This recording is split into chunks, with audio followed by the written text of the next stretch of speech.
अस्सलामुअलैकुम दोस्तों, मोहम्मद फैसल नई वीडियो के साथ अपने चैनल हरकत में है बरकत में आपकी खिदमत में हाजिर। और मेरे साथ मोहम्मद ताहिर खान।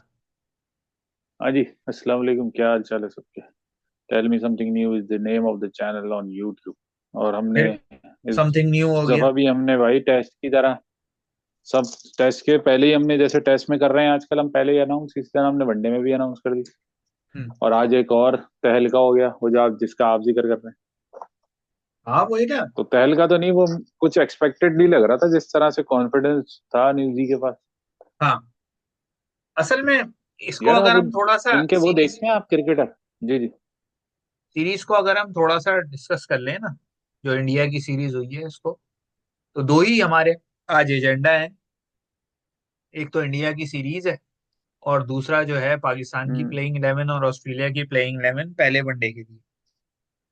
तो जल्दी से हम्म। कोशिश करते हैं कि पहले 3 से 5 मिनट के अंदर जो फिर है मुगल आजम ने एक स्पेशल की। इंडिया की सीरीज देखें, और उसके बाद फिर हम दूसरा काम करें।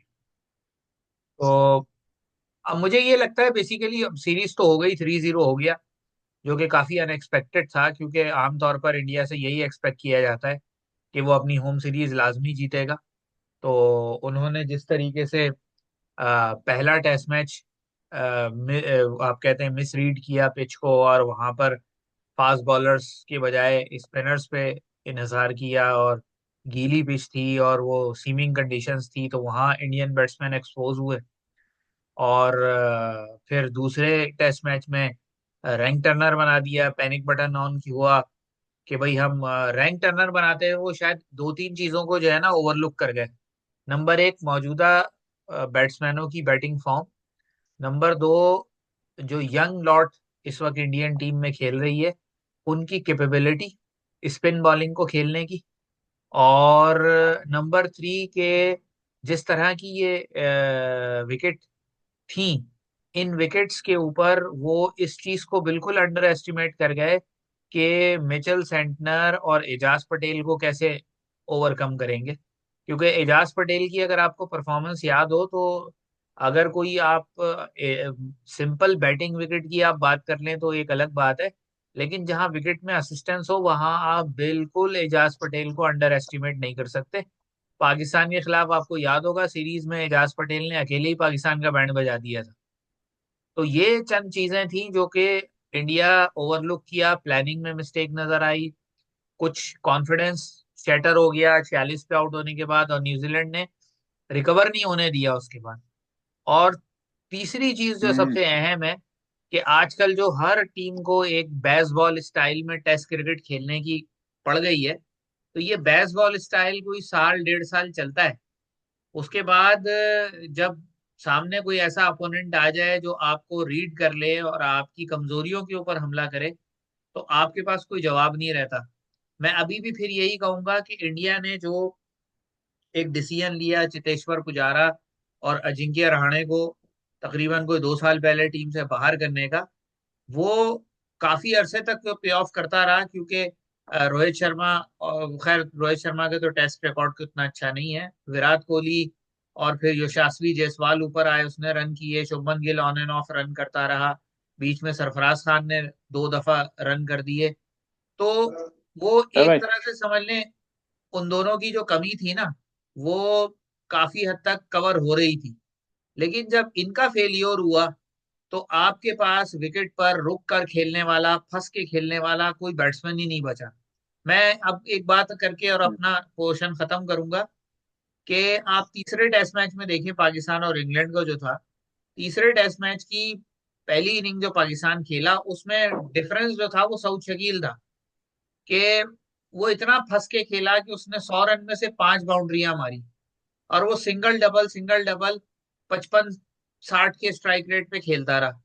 तो ये चीज जो थी वो इंडिया की मिसिंग थी, कि इंडिया के पास कोई ऐसा प्लेयर ही नहीं था जो कि इतनी देर विकेट पे खड़ा हो। हालांकि अभी ऋषभ पंत ने अकेले 64 रन बना दिए, लेकिन उसके बावजूद किसी प्लेयर ने इतनी जहमत नहीं की कि 15-20, 15-20 2-3 प्लेयर भी कंट्रीब्यूशन देते तो ये चेज हो जाना। बिल्कुल। अच्छा, इसमें क्योंकि अब सब हो चुका है ना यार, तो देखने वाले आपको पता है थोड़े से कम अकल हैं, कम छोटी छोटी उनकी वो हैं, क्या कहते हैं आप उसको, मेमोरीज हैं, तो वो कुछ कर नहीं सकते प्लान कि भाई ये सही है या गलत है, या हम जो है हुए वे पे बात कर रहे हैं। अगर वो बेसबॉल से शुरू करूं तो बेसबॉल वाला मामला, मतलब वो पहले भी कामयाब नहीं था, लेकिन इंग्लैंड जो है ना वो एक तरह के स्लंप में था। स्लंप समझ लें या समझ लें कि होता है ना कि आपको अपनी क्रिकेट किस तरह खेलनी है वो पता नहीं था। तो मकल्लम ने ये तो बता दिया कि भाई हमें इस तरह खेलना है, लेकिन मकल्लम ने ये नहीं बताया। अब जैसे बहुत सारे बयान आ रहे हैं स्टोक्स का मैच के बाद, वो जो स्काई स्पोर्ट्स के साथ खड़ा हुआ था, तो उसने कहा भाई ये हमारे टॉप 6 बैटर हैं इस वक्त जो कंट्री में मौजूद हैं।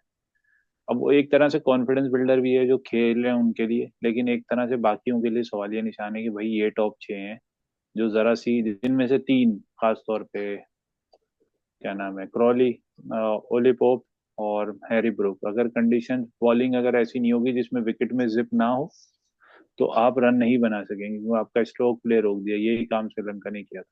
बहुत छोटी छोटी बातों को ही वो करूंगा हाईलाइट, बाकी आप देख लेंगे रूट खेल लेता है, डकिट रुक के खेल लेता है।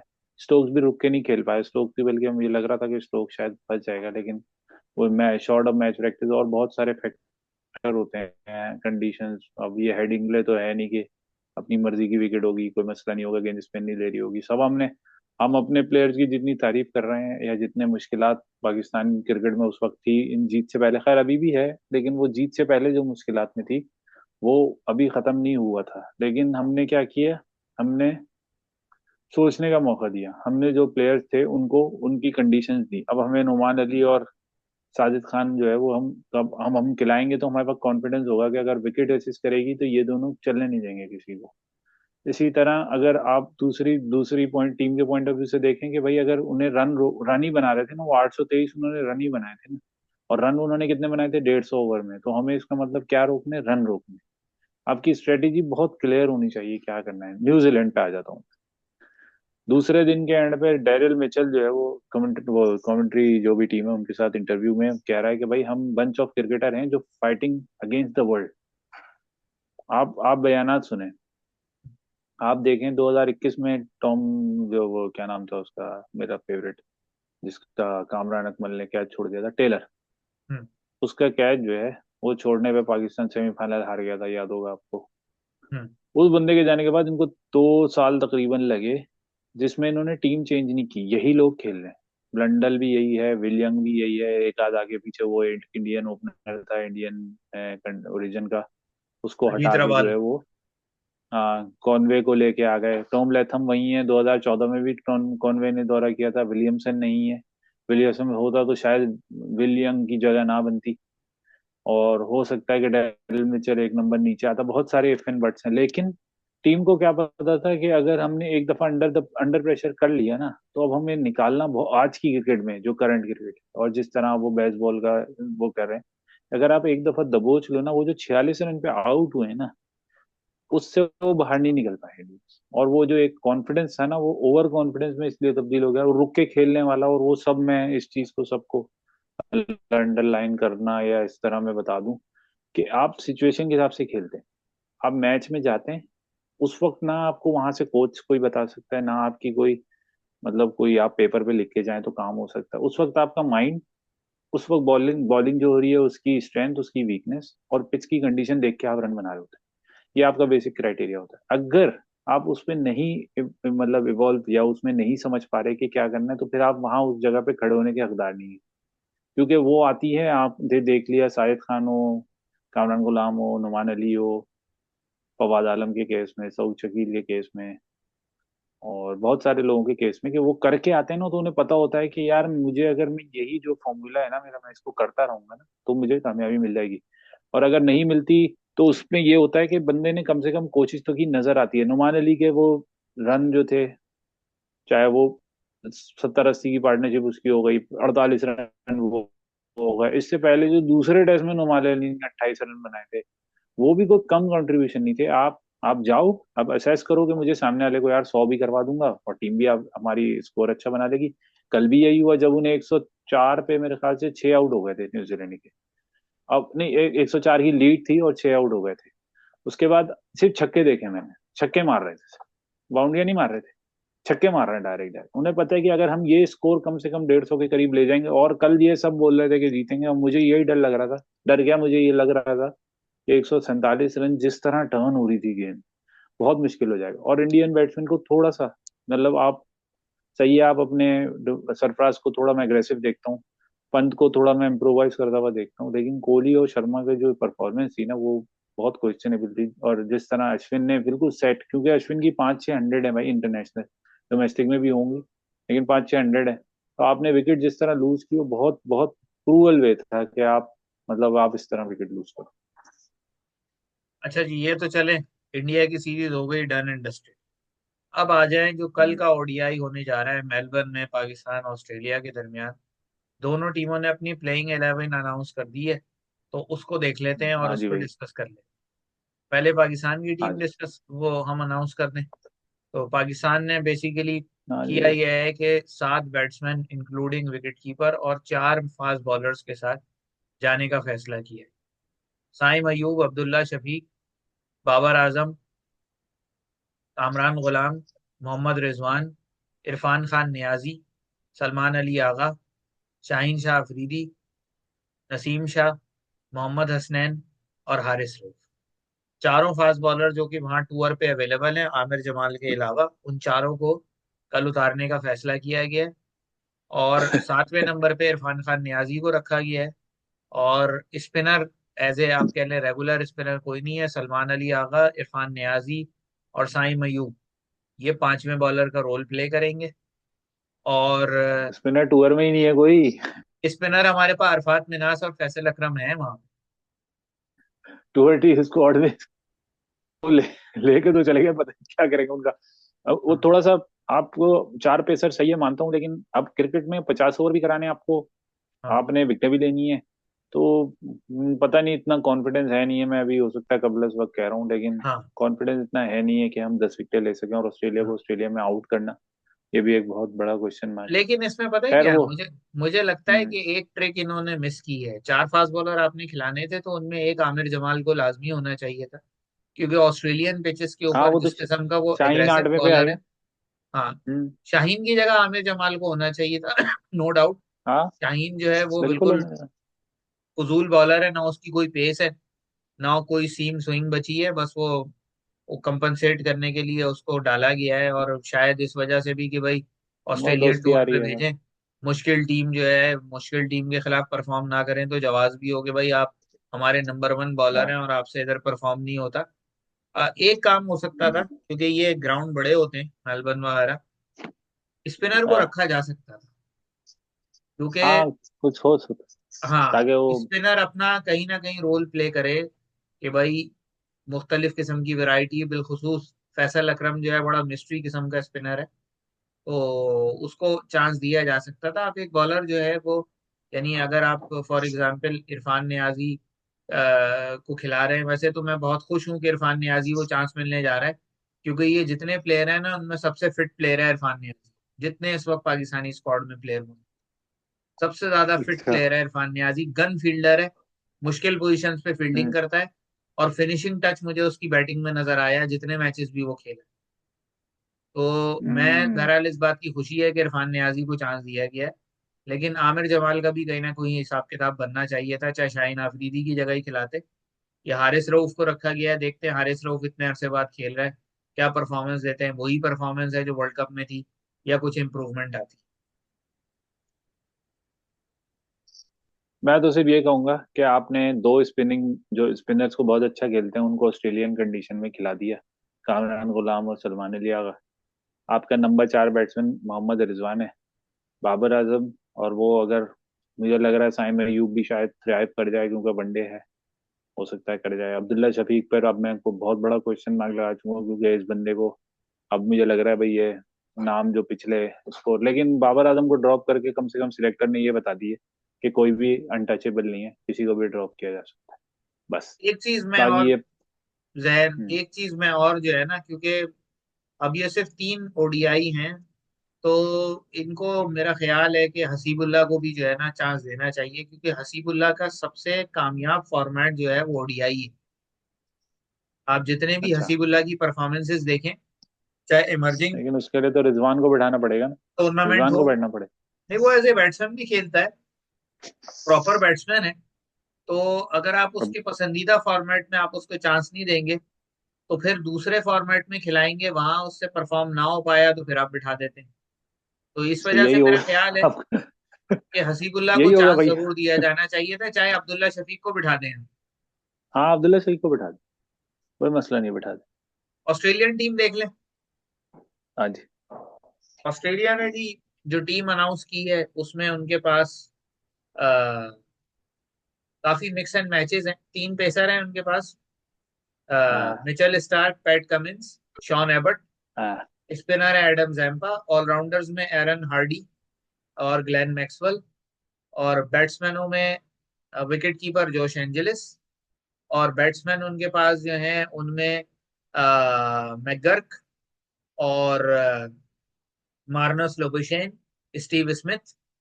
और इस तरह करके उन्होंने एक ओपनर का नाम मैं भूल रहा हूँ, मैथ्यू शॉर्ट। तो हम्म।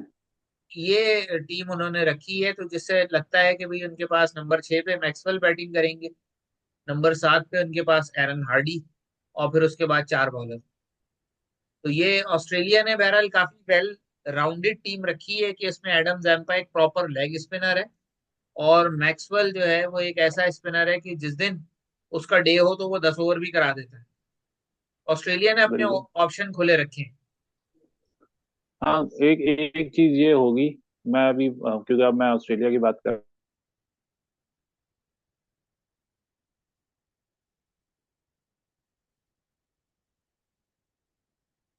रहे हैं। आप तो ऑस्ट्रेलिया तो ऑब्वियसली मेथड से ही खिलाएगा। इंग्लैंड वनडे सीरीज जीते, पाकिस्तान एक साल बाद खेल रहा है, लेकिन देखें इस टीम में प्रॉपर कोई स्पिनर ना होने की वजह जो है ना, कोई एक्सपीरियंस स्पिनर ना होने की एक वजह ये भी है कि अभी मैंने आज थोड़ी देर पहले देखा कि फखर जमान, इमामुल हक और उसामा मीर की जो है वो सिलेक्शन पे गौर हो रहा है, उनका फिटनेस टेस्ट ले जाएंगे। और पाकिस्तान में अगर कोई प्रॉपर स्पिनर इस वक्त टीम में नहीं है तो इसका मतलब ये है कि शादाब को जो है वो साउथ अफ्रीका लेके जाएंगे। हाँ वो तो, क्योंकि उस वक्त कोच जो है आपने कही थी, कोच हाँ हमने सुबह कुदरत में का जो बात की निजाम थी कोच उसमें कह बन ही दिया जाएगा तो आपने कि शादाब खान तो आएगा ही आएगा। हाँ, क्योंकि इस टीम में कोई आपको स्पिनर नजर नहीं आ रहा ना, और शादाब ऑटोमेटिक चॉइस हो जाएगा। ये तो आप ये लिख लें, ये इन्हीं इन्हीं के गिर्द घूमती रहेगी। वो जो रिटायर हो रहे हैं या मुल्क के छोड़ के अमेरिकन लीग खेलने जा रहे हैं, वो इसीलिए खेलने जा रहे हैं कि क्रिकेट इन्हीं लोगों के दरमियान घूमती रहती है, इससे आगे नहीं जाती। खैर, हमारे पास एक अच्छा ऑप्शन ये है कि 3-0 तो होना है वनडे सीरीज, लेकिन ये है कि कम से कम इनमें से कुछ प्लेयर इन पाकिस्तान ए के साथ अभी होकर आए थे अगस्त में। अगस्त में जब गिलस्पी लेके आया था इनको, तो शायद हो सकता है कुछ परफॉर्मेंसेज मिल जाए। कुछ शाइन वगैरह से तो नहीं, नसीम शाह से बहुत एक्सपेक्टेड है। हैरिस रोब भी गधा है, वो भी T20 का बॉलर है, उसको बिला वजह लेकिन वनडे में नसीम स्टार्ट शाह कर की लिया। आप फिटनेस चेक कर लेना, बाकायदा टमी बाहर आई हुई है, तो ये फास्ट बॉलर के लिए कोई अच्छे साइंस नहीं है। हाँ, ये है कि कम से कम उसको बिल्ड करना चाहिए। एक तो शॉर्ट हाइटेड है वो, थोड़ा उसके लिए वो भी नेगेटिव जाता है, लेकिन उसको थोड़ा बिल्ड करनी चाहिए अपनी ये मुझे लगता है, मैं 1 मिनट में बता दूं, इंडिया की एक हाइट मूवी ना, थी बड़ी, हाइट के हिसाब से और बॉडी। मुझे बड़ी पसंद थी वो मूवी। उस मूवी के अंदर उन्होंने यही दिखाया था कि किस तरीके से ये जो मुख्तलिफ मीडिया एजेंट्स होते हैं, कंपनीज होती हैं जैसे साया कॉरपोरेशन और इस तरह की कंपनीज, वो किस तरीके से यंग प्लेयर्स को ट्रैप करती हैं जो हम्बल बैकग्राउंड से आए होते हैं, और किस तरीके से उनको यूज करती हैं पैसा बनाने के लिए। पैसा उनको भी मिलता है, उनकी ग्रीड को इतना जगा देती हैं कि उनका इंटरेस्ट जो है वो गेम से हट जाता है, और फिर वो बाकी सारे कामों में लग जाते हैं। तो मुझे लग रहा है नसीम हाँ, शाह के साथ भी यही मामला शुरू हो गया है कि शायद फिटनेस यही है नसीम शाह की है नहीं, और हम्म। मजीद चंद मैचेस इस तरह गए तो वो बस टीम से बाहर होने वाला ही मामला हो जाएगा। हाँ, कुछ करेंगे तो, क्योंकि सबका ही सब 4 साल का सबका करियर था। 2019 में सबका शुरू हुआ था इनका आफरीदी वगैरह का, और ये अब तकरीबन खत्म की तरफ भी जा रहा है मामला। मुझे तो लग रहा है चैंपियंस ट्रॉफी में भी शायद नई टीम ही खेल जाए। साउथ अफ्रीका तो जाए, शायद चले जाए लोग, पता नहीं। 4-1 5-1 कुछ नया ना कर दें। खैर, इट्स इनफ आई गेस। सुबह में देखते हैं इंशाल्लाह, 3:30 बजे यहाँ के टाइम पे है। आपके 6:30 बजे रहूंगा। अब हमारा तीन देखते हैं क्या घंटे का होता फर्क हो गया है आपस में। है। हाँ जी, हाँ, सऊदी और के यूके का 3 घंटे, 1 घंटा आगे हो गए हम पिछले सैटरडे। आगे हो गए पीछे हो गए? हम वापस आ गया हमारा टाइम यानी। हाँ। हम पीछे हो हमारा गए ना। टाइम वापस आ गया तो आपसे ऑटोमेटिक 1 घंटा आगे चले गए हम। यानी 3 घंटे, पहले 2 घंटे थे, अब 3 घंटे हो गए हम। हाँ, तो 3 घंटे हम आगे हो गए ना। हाँ जी, पहले 2 घंटे थे ना, तो हम हाँ। चार, हमारी जब सब 5:30 हुए तो आपके 7:30 होते थे, लेकिन अब उन्होंने 1 घंटा बैक कर लिया है। हाँ, तो अब हम वापस जो है सब विंटर टाइम में आ गए। चले यहीं तक रखते हैं, फिर इंशाल्लाह हाँ मिलेंगे जी, कल की वीडियो के साथ। तब तक के लिए कल इजाजत। आएंगे हम। मैच अल्लाह तो एंड हो जाएगा मेरे ख्याल से 11-12 बजे तक, 11 बजे तक, 10 बजे तक एंड हो जाएगा इंशाल्लाह, शाम में ही बना।